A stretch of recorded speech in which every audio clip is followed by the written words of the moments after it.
All right. Meanwhile, the president holding yet another meeting today with business leaders trying to get a handle on the economy. Let's see who's there. We got the CEOs of American Express, U.S. Steel, Johnson & Johnson, Wells Fargo, U.S. Bank Corp, Xerox, BlackRock. I was not there, but Silverbridge, all of these guys were meeting with the president.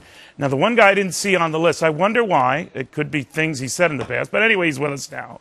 T.J. Rogers of Cypress Semiconductor. T.J., good to have you. I'm kidding about you not being there, but what do you make of the folks who were there and the message, presumably they were hearing that the president hears them? I don't think the meeting can cause anything to happen. The new problem is the investors are starting to become worried. They're worried enough about the uncertainty that they're getting their money into a safe haven, and then they've hit the market. So CEOs of important companies can talk to the president, and they can speak to each other till they warm up the air temperature in the Oval Office. But fact is, investors are going to do what investors are going to do, and as your last guest says, we look beyond the official word. I'd always love to see you in one of these White House events because you're known for being a little frank. But if you had the president's ear, TJ, what would you tell him? The government has to get smaller.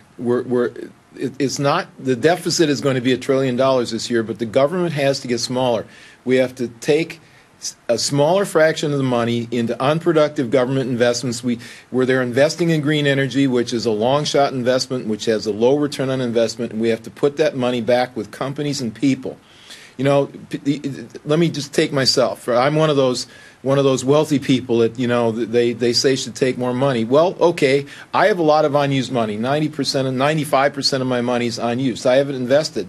The question is the country going to get better off if the government, for example, takes $1 million from me in the form of taxes? My money's invested in companies in Silicon Valley, battery companies that will make the next generation batteries in the world, semiconductor companies, electronic companies that I know personally in Silicon Valley. So when the government taxes me, it takes $1 million of my money, which is invested, and it goes to Washington. And I'll just ask the rhetorical question, is that money, that $1 million, going to be better invested in Washington? And therefore, if we raise taxes on the wealthy, as one of the suggestions, we will simply be moving money from productive investments, which the wealthy are wealthy because they know how to invest properly, to unproductive investments in pork barrel projects, and overall the country will be less competitive. Do you think in the end that the president will ever be in sync with the business community? Because they seem to be talking past each other.